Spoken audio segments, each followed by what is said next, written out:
Wifi dongle ছাড়া এবং wifi router ছাড়া কীভাবে আমরা একটা কম্পিউটারে মোবাইলের নেটের মাধ্যমে ইন্টারনেট চালাতে পারি। তো এখন আমার ইন্টারনেট কানেকশন আছে। সর্বপ্রথম আমি এটাকে ডিসকানেক্ট করব। ডিসকানেক্ট কীভাবে করবো? এই আমার ইউএসবি কেবিলের মাধ্যমে ইন্টারনেট চলছে, যেটা অরিজিনাল আমার মোবাইলের চার্জার। সেটাকে সর্বপ্রথম খুলে দিলাম।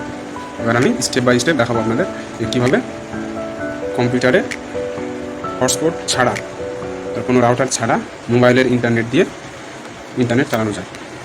তো সর্বপ্রথম আমরা এই চার্জার কেবিল মোবাইলের সঙ্গে কানেক্টেড করা আছে, সেটা আমি কম্পিউটারের ইউএসবি যে কোনো একটা পোর্টে চেষ্টা করবো আমরা পেছন দিকে পোর্টে লাগানো।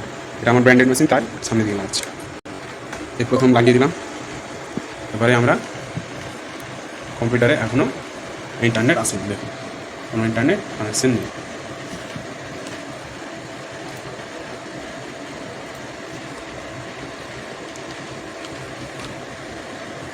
আমরা ইউটিউবের দিকে সার্চ করে দেখি, আমার ইন্টারনেট চলছে না। এবার আমরা মোবাইলের তো সেটিংয়ে যাবো। সেটিংয়ে গিয়ে নেটওয়ার্ক অ্যান্ড ইন্টারনেটে ঢুকবো। এবারে আমরা হটস্পট অ্যান্ড টিথারিং অপশানে ক্লিক করলাম। এবারে ইউএসবি টিথারিং এই যে অপশানটা আছে, এটাকে আমরা এনেবল করে দেবো। এটা কিন্তু ইউএসবি কেবিল ছাড়া এনেবেল হবে না। ইউএসবি কেবিল যতক্ষণ না মোবাইলের সঙ্গে কম্পিউটারে কানেক্টেড হবে ততক্ষণ এটা হাইড হয়ে থাকবে এই অপশানটা। যখন ইউএসবি কেবিল কানেক্টেড হবে তখন এটাকে এনেবেল করতে পারবো। এনেবেল করে দিলাম।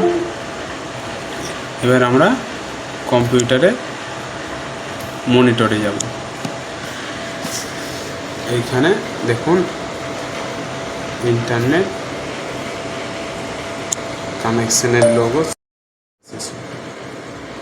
এই যে ইন্টারনেট অ্যাক্সেস, ঠিক আছে, এই যে কানেক্টেড।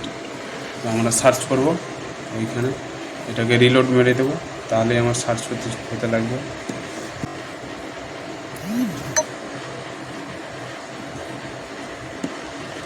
এই দেখুন আমাদের ইন্টারনেট চালু হয়ে গেছে, ইউটিউব খুলে গেছে। এই দেখুন এটা কিন্তু আপনারা দেখলে বুঝতে পারবেন এটা ওয়াইফাই নয়। এই যে ওয়াইফাই কোনো নেটওয়ার্ক নেই সেটা বোঝা যাচ্ছে, এখানে নো ওয়াইফাই নেটওয়ার্ক ফাউন্ড।